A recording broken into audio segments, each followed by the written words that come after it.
அஸ்ஸலாமு அலைக்கும். குடல் கிரேவி, ஆட்டுக்குடல் கிரேவி எப்படி செய்கிறதுன்னு பார்க்கலாமா?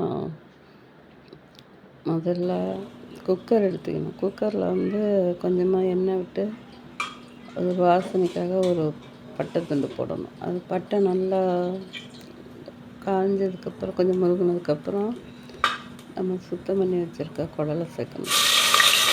அதை சேர்த்து அதுக்கப்புறம் கொஞ்சமாக மஞ்சள்தூள் போட்டு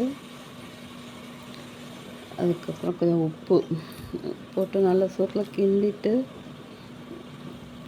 அப்புறம் வெங்காயம் போடணும். வெங்காயம், சின்ன வெங்காயம், பெரிய வெங்காயம் எது வேண்டாலும் போட்டுக்கலாம்.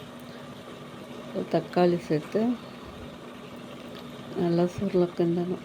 கிண்டினதுக்கப்புறம் மசாலாங்க சேர்க்கணும். அது மிளகாத்தூள், மிளகு, ஜீரகம் அரைச்சது, அதாவது மிளகு கம்மியாகவும் ஜீரகம் கொஞ்சம் அதிகமாக வச்சு தண்ணி ஊற்றி அப்படியே ஒரு மசாலா மாதிரி அரைச்சிக்கணும். அரைச்சி அதை போட்டுட்டு அதுக்கப்புறம் கொஞ்சம் மல்லித்தூள் எல்லாம் சேர்த்து நல்லா சுருளமாக கிண்டி அதுக்கப்புறம் தண்ணி ஊற்றி ஒரு மூடி போட்டு ஒரு 10 விசில் விடணும்.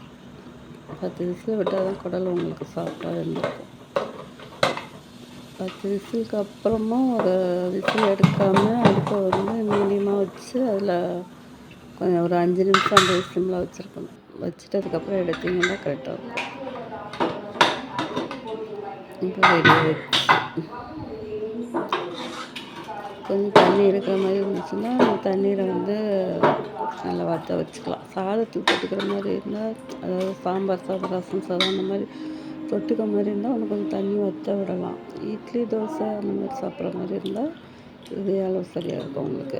அதுக்கப்புறம் மல்லி இலை தூவிட்டு எடுத்து பரிமாறினீங்கன்னா குடல் கிரேவி ரெடி ஆகிடுச்சு.